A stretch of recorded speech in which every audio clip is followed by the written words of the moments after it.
말씀 속에서 시편 73편에 보면 하나님께서 말씀합니다. 마음이 정직한 사람과 마음이 정결한 자에게 선을 베푸시는 분, 그분이 바로 우리 하나님이시라고 이렇게 성경이 약속합니다. 그런데 많은 사람들이 이 정직과 정결에 대해서는 덮고 이제 악의와 아주 꼼수와 이런 것이 최고인 양, 자랑인 양 이제 드러내고 다닙니다.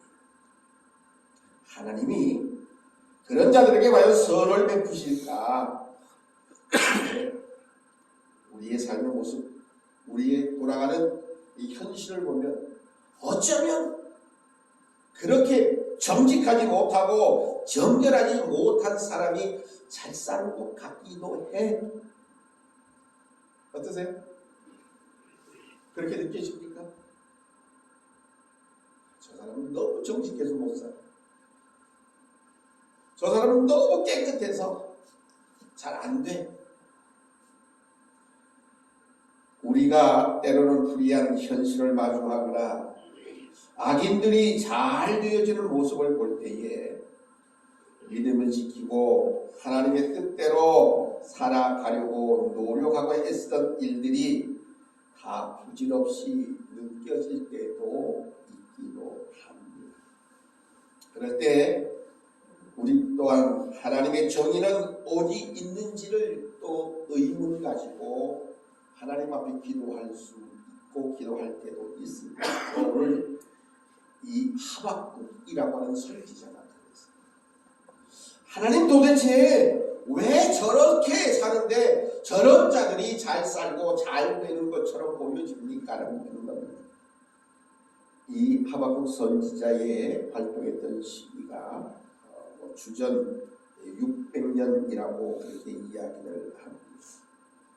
특별히 이 하박국서는 하나님 앞에 믿음 그리고 정의, 더 나아가서 의인은 믿음으로 산다 라고 하는 그러한 많은 주장을 했고 하나님 앞에 그렇게 기도했던 사람입니다. 1장에 보면 하박국은 하나님 앞에 이렇게 기도합니다. 여호와여, 내가 부르짖어도 주께서 듣지 아니하시니 어느 때까지니까? 내가 강포로 말미암아 외쳐도 주께서 구원하지 아니하시나이까? 어찌하여 내게 죄악을 보게 하시며 해역을 눈으로 보게 하시나이까? 겁탈과 강포가 내 앞에 있고 변론과 분쟁이 일어난다이다. 이러므로 율법이 해이해지고 정의가 전혀 시행되지 못하니 이는 악인이 의인을 애워왔으므로 정의가 굳게 행하여짐이니이다 라고 한탄했던 이 하박국 선지자의 이 기도의 모습이 어쩌면 지금 우리 이 시대 우리나라의 현실과 너무 비슷해요. 야, 왜 나라가 이 모양이야? 우리가 기억해야 될 것입니다. 하박국 선지자가 너무너무 안타까워서 하나님 앞에 그렇게 기도하고 또 응답 듣고 또 기도하고 오늘 본문 속에서도 1절에 보면 내가 내 파수하는 곳에 서면 성루에 서리라. 그가 내게 무엇이라고 말씀하시는지 기다리고 바라보며 나의 질문에 대해서 어떻게 대답하시는지 내가 보겠다라고 그렇게 이제는 하박국 선지자가 또다시 이야기합니다. 하박국 선지자가 활동했던 시기는 나라의 안팎으로 혼란과 많은 어려움이 이제는 함께했던 격변기고 역사적인 때라고 말할 수 있습니다. 애굽 곧 이집트와 혹은 바벨론 같은 아주 강대한 나라 틈바구니에서 이 유다의 운명은 풍전등화 같았고 사회적으로 혼란은 계속되어졌습니다. 어쩌면 우리나라의 모습이 아니라 미국, 중국, 또 중간에 또 더 나아가서 북한, 일본 아니 뭐 꽉꽉 에워싸입니다.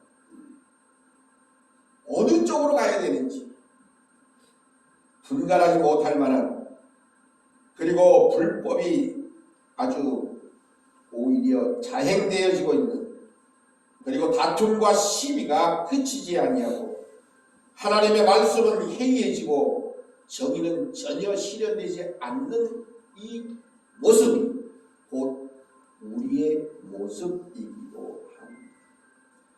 그런데 하나님은 하박국 선지자를 통해서 바벨론 사람들을 일으켜서 하나님의 나라 유다를 심판하실 것이라고 이렇게 말씀하고 있습니다.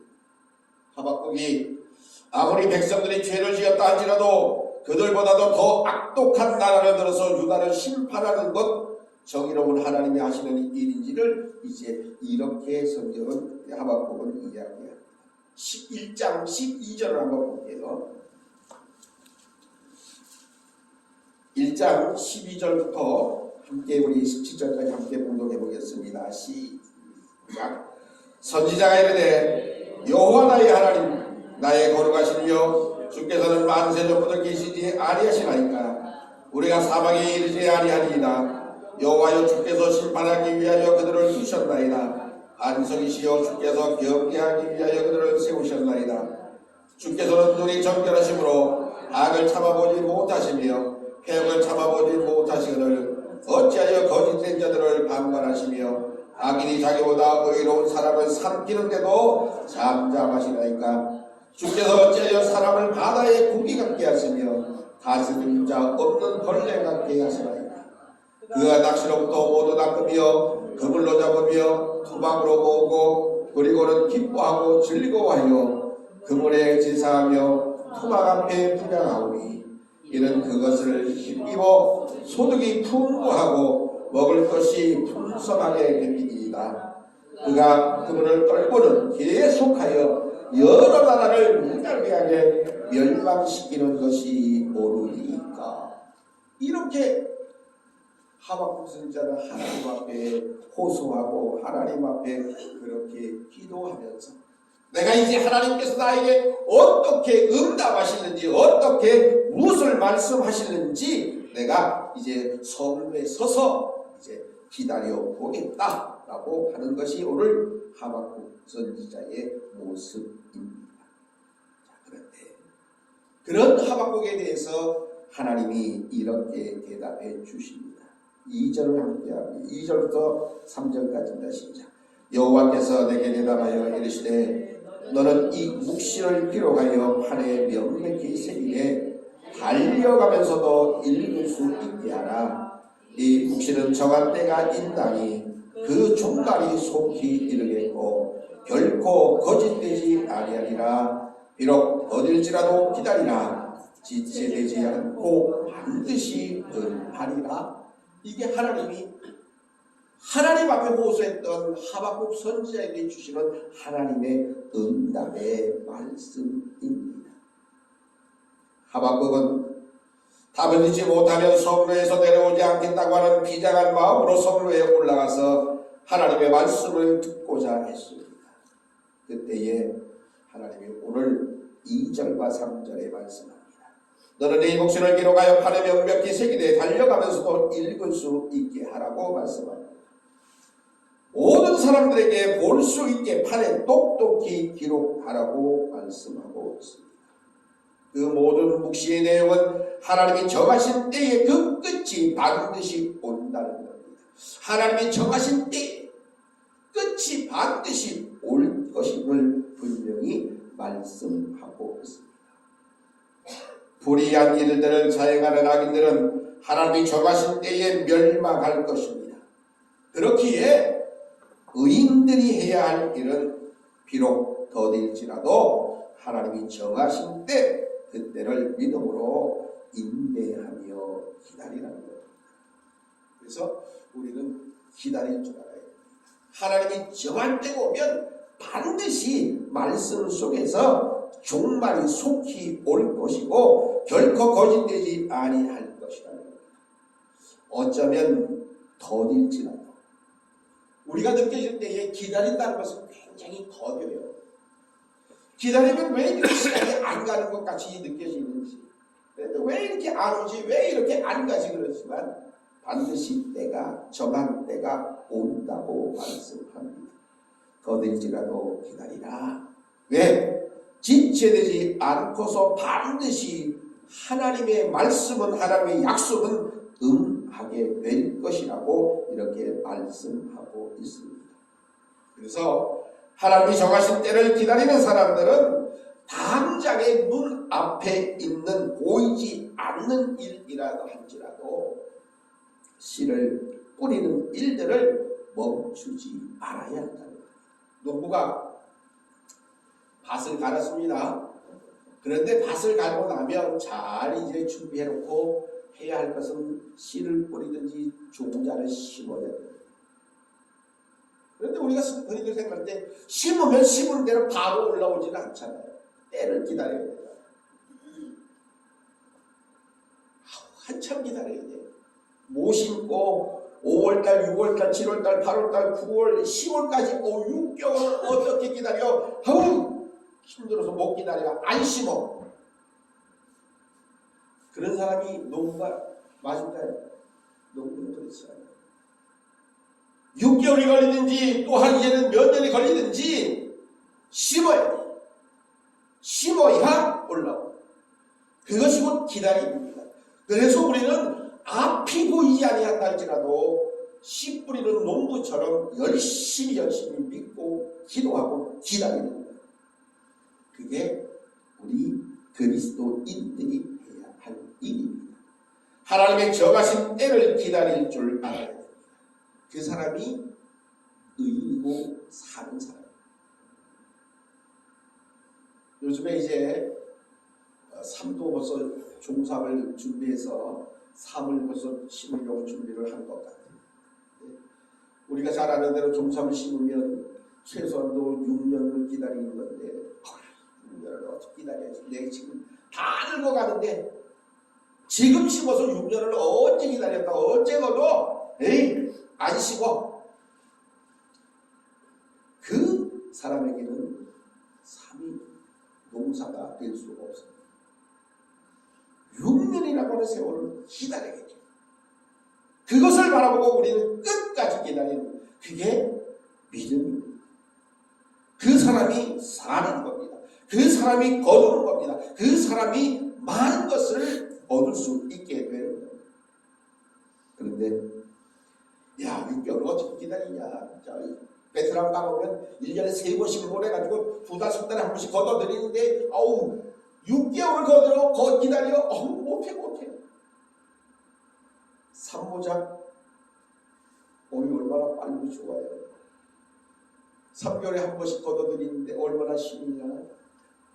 거기 가서 농사 지어야지. 기다릴 줄 모르면 얻을 수가 없습니다. 기다릴 줄 모르면 많은 것을 또한 가질 수 없게 됩니다. 그러면서 오늘 성경 말씀 4절은 이렇게 우리에게 말씀합니다. 4절을 함께 합니다. 시작. 보라, 그의 마음은 교만하며 그 속에서 정직하지 못하나 의인은 그의 믿음으로 말미암아 살리라. 오늘 말씀하는 이 의인은 어떤 사람이냐? 바로 믿고 기다리는 사람입니다. 하나님의 정하신 때가 올 것을 믿음으로 기다리는 사람. 바로 그 사람이 사는 사람입니다. 오늘 저는 설교하며 준비하면서 이 모습이 우리 대한민국의 지금 현실이 아닌가 하는 생각이 들 때가 너무 많았어요. 정말로 어지러운 세상입니다. 정말로 어쩌면 풍전등화 같은 나라이기도 합니다. 여러 가지 불법이 자행됨에도 불구하고 불의한 자들은 자기들이 불의를 행하는 줄도 모르고 그것이 옳다고 그것이 맞다고 자꾸 부르시죠. 하다 안 되니까 이렇게 탄핵 저렇게 탄핵 계속 탄핵하다가 다 기각당한다. 내일 어쩌면 아주 좋은 소식이 올 수도 있을 것 같아요. 우리는 그래서 기다릴 줄 알아요. 많은 사람들이 이거 못 기다려.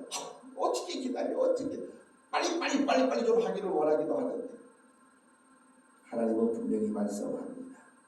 정한 때가 있다는 것. 그 정한 때가 오기만 하면 종말은 속히 이를 수밖에 없고 곧 결코 거짓되지 아니하리라. 더딜지라도 기다리라. 지체되지 아니하고 반드시 응하겠다라고 말씀합니다. 하나님이 그 일을 행하시고 그 일들을 이루어내시는 겁니다. 하나님의 정하신 때를 기다릴 수밖에 없습니다. 당장의 결과가 우리 눈앞에 보이지 아니할지라도 우리는 믿음으로 기다려야 합니다. 오늘 내가 처한 현실이 어떠하든 믿음을 저버리지 마시기를 바랍니다. 세상은 속절없이 우리를 흔들기도 합니다. 그러나 우리는 흔들리지 않는 반석 같은 하나님이 우리와 함께 계시다는 사실입니다.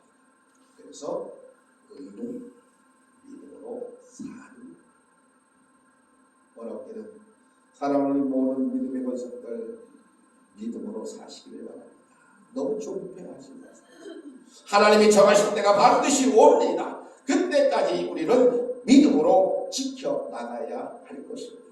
믿음으로 살아가시기를 바랍니다.